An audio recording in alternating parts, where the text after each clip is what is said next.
I've had my ups and downs. Being an undercover cop, that's what made me what I am today. Surviving high school's no easy task. Neither is being a college freshman at my age.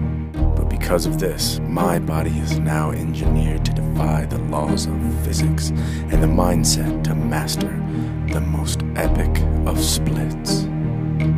Who can say where the road goes, where the day flies?